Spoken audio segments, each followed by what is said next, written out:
মুঠোফোনে আমাদের জীবন বন্দি হয়ে গেছে বন্ধুরা, তাই তো।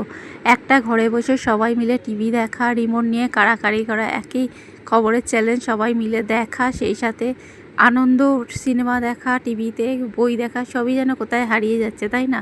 তবু একান্নবর্তী পরিবার তো এখন খুঁজে পাওয়া যায় না। একটা রুমের মধ্যে বসে থাকলে সবার হাতে 4টি করে, 4জন বসে থাকলে 4জনের হাতে 4টি ফোন, তাই না? জীবন একটা অন্যরকম ধাঁচে চলছে এখনকার দিনে। দেখো, তবুও আমি সকালবেলা রান্নাবান্না করেছি, সেটা তোমাদের সাথে শেয়ার করছি। কথা বলতে বলতে দেখো, এখানে ঢ্যাঁড়সের তরকারি হচ্ছে, এখানে আম কেটেছি, আমের টক হবে, এখানে দেখো করলা কেটে নিয়েছি, করলা ভাজাও হবে। দেখো আমার করলা ভাজা হয়ে গেছে, তো এখানে দেখো তরকারি হয়ে গেছে। এটা ছিল সকাল 6টার রান্নাবান্না। এরপরেও কিন্তু আমাদের রান্নাবান্না হয় বেলার দিকে।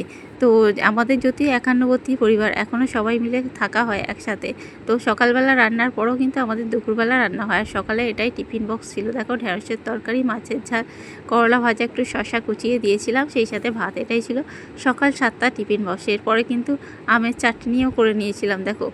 আর এরপরেও কিন্তু আমাদের বেলায় রান্নাবান্না হয়, সেটাও তোমাদের সাথে শেয়ার করি। চলো, দুপুরবেলা আমাদের সাথে রান্না হয়েছিল দেখো, এখানে আলু ভাজা হয়েছে, সেই কাছে হয়েছিল বরবটির তরকারি, আলু, বেগুন আর বড়ি দিয়ে।